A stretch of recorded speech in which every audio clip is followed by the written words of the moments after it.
it's been so long. I mean, I don't think I've been live since last year or something like that. And like literally, I think today is January 3rd. So yeah, so Happy New Year. And welcome back. There is so much news since the last time I was on here. The truth is, what is it, 10 o'clock at night right now?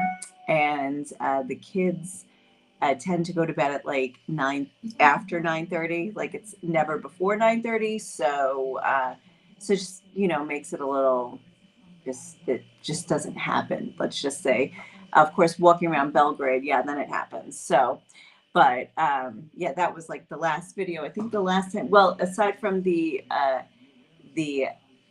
oh, I don't want to say scuffle, the brawl, the attack at the Armenian Quarter parking lot. Aside from that, the last time I was on, I was in Belgrade, Serbia. We were there for Christmas. We were there for a couple days. I mean, not really like to celebrate Christmas, but just to absorb it a little bit. Anyway, we were there on Christmas Day, but Christmas Day being December 25th. However, it's an Orthodox country, Orthodox Christian, so their Christmas is January 7th. So we got like a little bit of the Christmas spirit without the actual celebration since they haven't gotten there yet. So anyway, um, but thank you, those who are asking, like, are you okay? What happened to you? Why are you not online? Sorry. I know. Thank you so much for asking. It's just been chaotic. Regular life is chaotic. The news is also, yes. But that's not, why I haven't been here. But anyway, the last live I did was happening in the Armenian Quarter, and you'll have to check that out. That is a whole other separate subject from war that's going on from Israel, Hamas, October 7th. Like the Armenian thing is just completely separate. I'm not even going to touch it in um, this particular, what do you call it, conversation here. I just want to see something. Okay. I don't know if I can see comments. I hope I can. I don't know brilliantly how this works. So anyway, there's actually like really huge news in the last 24 hours, a little bit more than 24 hours, because a major Hamas figure who was in Beirut, Lebanon, was killed yesterday. And many, everybody is saying that Israel did it. Of course, Israel's not admitting to anything. Israel's not denying either. Israel doesn't comment usually on attacks like this, targeted attacks in other countries. But it's being widely attributed to Israel. Even anonymous Americans being interviewed in the media, anonymous American officials and like high up security government, they're saying that, yeah, it was, Israel did it. But it's, so the man's name was Saleh Al Arouri. I'm sure I'm butchering that. He seems to have been like the second in command to, as far as outside the country. He was not in Gaza. He was obviously in Beirut is where they found him, but he had been um, mobile, between Qatar and Lebanon, Syria. I think he'd been in Turkey for a while. And he was a fundraiser and a strategist for the Hamas organization. But Hamas also confirmed yesterday that he was killed, along with a few others, I think 6 others. And the thing about this strike is that it was very surgical. Like there's an apartment building, and it was, they say that it was a drone strike, like directly into the room that they were in Beirut. So that was why this is significant, aside from the fact that this could possibly uh, mean that, that Hamas will, loses a very high up figure, and that maybe it will turn the tide uh, against them in this war. The other thing it could do that some people are saying is quite possible is drag the region into a war right now. Um, Hezbollah is based in southern Lebanon. Hezbollah has been increasing rocket attacks over the last week.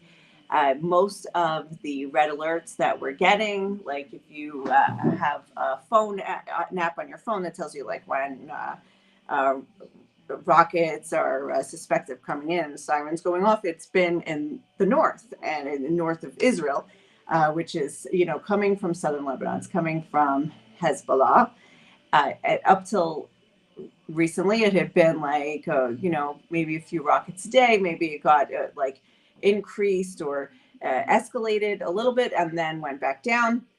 But this has the potential, because it happened on Lebanese soil, mind you, Hezbollah being a separate entity, like not, yes, in the government, in the Lebanese government, but still its own organization that does its own thing, makes its own military decisions, and has a large army or militia, and is very well weaponized. I mean, they have an arsenal of estimated between 120,000 to 200,000 long range rockets and missiles, and more.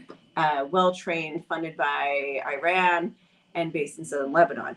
But and just right now, their leader, Sheikh Hassan Nasrallah, just spoke, and basically the question is, will they respond, assuming, everybody's saying, blaming Israel for this, will they respond? So now one person, I mean, many, but like one particular the person that wrote something on Twitter said, this is the beginning of the regional war. Hi, Raya. Yeah, it's bedtime. I don't know, but go to bed because you were in bed. So this is why we don't start until midnight. 10, actually. Go. No, I'll send her to you later. It's like a magnet. Start talking, come out. No, in your bed. Yeah, funny. Okay, so anyway, so where was I? I was talking about regional war. That this could actually, this could drag the region into the war that everybody's been tiptoeing around. I don't know if that will happen necessarily. Hi, Ted. Raya just came out too. Oh, really? Yeah. You're live, huh? Yeah, kind of. Yeah, go ahead. Go online. Let me know if I'm getting any comments. I can't tell. It's like the phone is like this big. Everything's this big on the phone. Oh, great. Okay. So anyway, so that is Hezbollah's stance now, is that, we can't let this happen. It's happened on Lebanese soil, even though they don't necessarily represent Lebanon. Israel says it does not want to go to war with Lebanon. Beyond that, last night when the IDF spokesman gave his daily speech, his daily briefing, he said something very interesting. I'm going to read it directly. He said that the IDF, that's the Israel Defense Force, is in a very high state of readiness in all arenas, in defense and offense.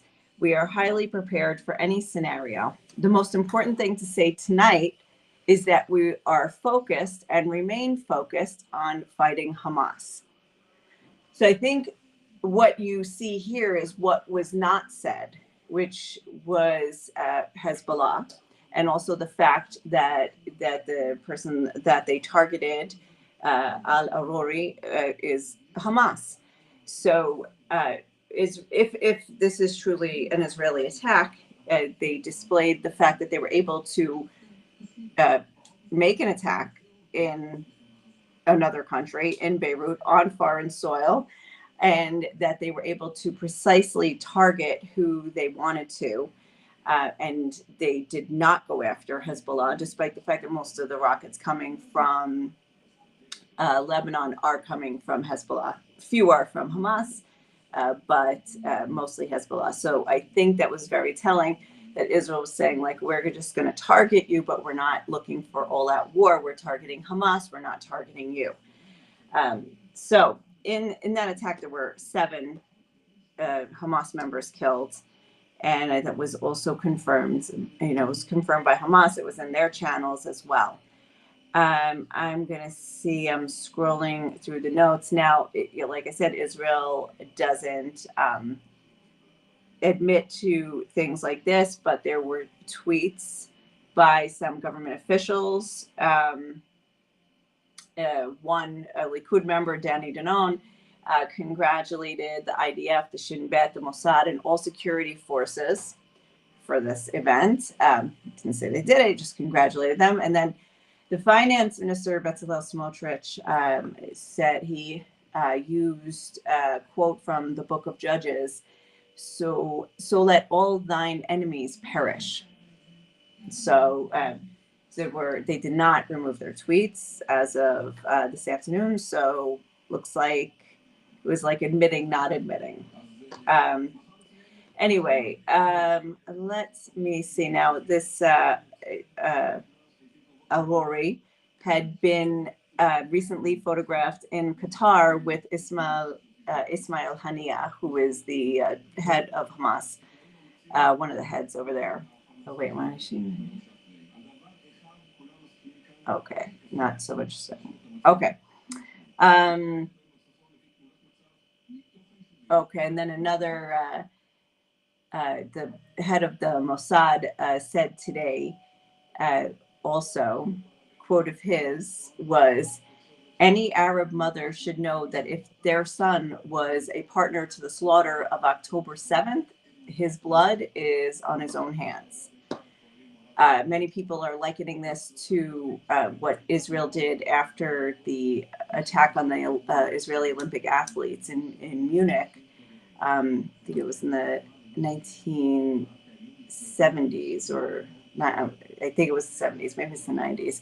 In any case, they went after that. Israel went after each person involved in that one by one. They tracked them down all over the world. There was even a movie made about that, which I don't remember the name of it. You remember the name of the movie? Which one? The one where Munich, was it called Munich? Where they went after all of the athletes, the terrorists involved in killing the athletes. Yeah. Yeah. No, I don't remember. Might be called Munich. But that's a great movie. I mean, it was an entertaining movie, a great movie. It was all about tracking people down and killing them. Anyway, so okay. Oh, by the way, this Arouri also was a liaison with the Houthis. Remember, we're all saying, like, who are the Houthis? So interesting about the Houthis right now, they're also turning up the heat a little bit, although nothing. Today they said they shot a few rockets. You know, the Houthis are in Yemen. They're controlling Yemen. Yemen is like, 2,000 kilometers. I haven't done this in a while. I see like the numbers aren't coming to me. 2,000 kilometers south of Israel. Go down to a lot. Again, the length of the Red Sea, they're down there. And they've been involved. They're very much for the Palestinian cause. And so they said they joined this. This is like the first time they've really joined like one of the escalations. And this is beyond escalation between Israel and Hamas, but this is the first time they've joined in like any kind of escalation whatsoever. And everybody was like, who are the Houthis and why and what's happening? So they are kind of prowling around like pirates in the Red Sea as well, going after any ship that might have an Israeli connection. They have taken over some ships. They have shot at some ships. There had been some responses. The U.S. naval fleets have shot down several of the Houthi missiles. Some of them have gone through or over Saudi Arabia or Egypt or Jordan on the way, like shot at Israel. None have if they've crossed into Israeli airspace, which is rare, they have been shot down, and they've pretty much been shot down everywhere, the missiles. But in the meantime, there is kind of a cat and mouse game going on in the Red Sea with all of the fleets and the commercial ships. And I just saw a notice somewhere about, there's a coalition of countries. I think it includes like the US, Britain, Denmark, Bahrain, and some others about protecting the Red Sea. Like they're forming some kind of defensive coalition in the Red Sea because a lot of this, it's used for shipping and it's for commercial purposes, and it has nothing to do with the war whatsoever. So anyway, so that's another thing to always be paying attention to. It's like the random and the every so often thing that happens, but nothing yet has escalated. So today as well, I'm going to just check something because the numbers here, who else would have this? I saw over 200. There were today is the 4th anniversary of the assassination of Qasem Soleimani in Iran. It was the Islamic Revolutionary Guard Corps had planned many terror attacks against the U.S. and Israel, and but the U.S. I think was under Trump assassinated him on this day 4 years ago. And on the way to his grave, there was a procession going to his grave to commemorate this day, and there were what appears to be terror attacks, like multi-front terror attack, roadside bombs remotely detonated. And I saw that it was more than 200 people that have been killed so far. So right after what just happened with Al Arouri in Beirut, everybody rushed to blame Israel or to implicate Israel in this.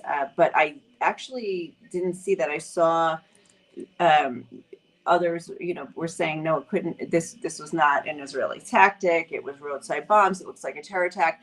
So I haven't seen confirmation of that or where things are going on that. But at this point, okay, so the numbers maybe 200 was exaggerated because I see another site says more than 100. With breaking news, you always got to wait and see because it's better to be right than to be first. Remember that. So check it out. Now, what's going on? So here's some other internal Israeli politics that you may find interesting. Okay, so first of all, somewhat internal. There are some Israeli politicians that are saying that they should. Well, let me get this link right here. Israel is in talks with Congo and other countries on Gaza voluntary migration plan. So it looks like there are officials in the government who are already talking to other countries about accepting Gazans, assuming that they're going to want to leave. Congo is one of them. Apparently, Congo has high levels of inequality. This is according to the Times of Israel, and 52.5% of the population lives below the poverty line. So, obviously there is a crisis going on in Gaza right now due to the war. The health ministry there says that 22,000 people have been killed during the war. While, that definitely the majority probably died in Israeli bombings. I would think that's safe to say, considering the magnitude of the Israeli response in the beginning. There's been friendly fire there. There's also been friendly fire, by the way, on the Israeli side. I think the number was 10% of the 170 soldiers killed in the ground war. The Israeli soldiers killed have been friendly fire. But I just spoke with a soldier who said that they found they found the body of a woman in southern Gaza who had been shot. She was there to tend to her chickens. She didn't want to leave her home and go to a refugee camp, and she went to tend to her chickens, and they found her body shot. And they were, he said that, we didn't do it, we weren't in the area, but we know there was a gunman around and whatever. So anyway, crazy numbers there of all sorts of situations. All like now, over 1 million displaced and with nowhere to live, many with no place to go back to. So now it looks like they're talking about a voluntary or encouraging voluntary migration. And so this has also caused a lot of angst with the U.S. and the State Department, calling out these ministers, which if you might recognize the names, Bezalel Smotrich, who's the finance minister, and national security minister, Itamar Ben-Gvir. They're the ones looking for that. Now, they kind of always seem to be looking for that anyway, but I guess this is a really great excuse to clear out the land. Although I don't know, does that then land become Israel because there's no Gazans there, because they've all resettled in Congo? I don't understand what the connection with Congo is, and I don't see other countries mentioned in this article, but we'll see how that pans out. It doesn't sound like it's going to be accepted by many others in other governments. Well, I mean, the U.S. is already complaining. Let me see something. I have the news on repeat, so this is like 2 hours old news. That's what happens. Like I said, kids are awake. Anyway, all right. So the other Israeli stuff that I wanted to tell you about, before, like, had we been having this this discussion October 6th or before, we would have been talking about the proposed judicial reform by the government. Now it's like I've got to like revamp my mind, go back to like those days of that's all we talked about was the judicial reform, and it was like, is it right versus left? Is it the elitists versus the underdogs? Or is it all about Netanyahu and his Prime Minister Netanyahu and getting him out of his upcoming trial? Or is it, protecting him from an overreaching court and attorney general? And, there was all of this debate. There were protests every week. Every Saturday night, there was a protest. It would draw like definitely over 100,000 in one spot in Tel Aviv, but like up to 100,000 around the country. There were strikes by like people, reservists in the military, and by high tech sector would go out on strike one day. And then this, it was most, no, shouldn't say, but the they were protesting the proposal of the judicial reform. But I don't, I think it was pretty much split down the middle.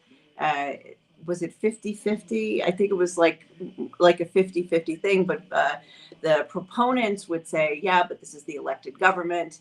Of course, I would like to point out that despite the fact that it's, yes, it's a democratically elected government, but the forming of a coalition is not democratic at all. And you have parties that have like 4 seats out of the 120 becoming kingmaker. So, you can argue in circles. But in any case, some of these decisions that were voted on before October 7th they're finally coming due for the court to judge, to rule on. So we had 2 in a row. So today was a law shielding the prime minister from being forced to recuse himself. And the Knesset passed the law, led by Netanyahu and his coalition. They passed the law that the prime minister would not be forced to recuse himself if, in the case of conflict of interest or any like from certain decisions or rulings, and they're like in this particular in this latest round, the Attorney General and the Supreme Court, the Attorney General could force she did actually force Netanyahu. She prevented him from commenting on certain cases because of his upcoming trial, and it could benefit him. So they wanted to eliminate that, and that passed the Knesset. But the Supreme Court was supposed to consider this amendment, and they delayed its implementation.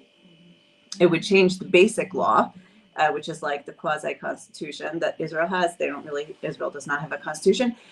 So anyway, so that was delayed, and that was expected. Anyway, so they don't have to deal with it. But the other major thing, what was the other major thing? What was it? Not the sanity clause. It's from the Marx Brothers. The sanity clause. Reasonableness clause. Reasonableness, yes. Yes.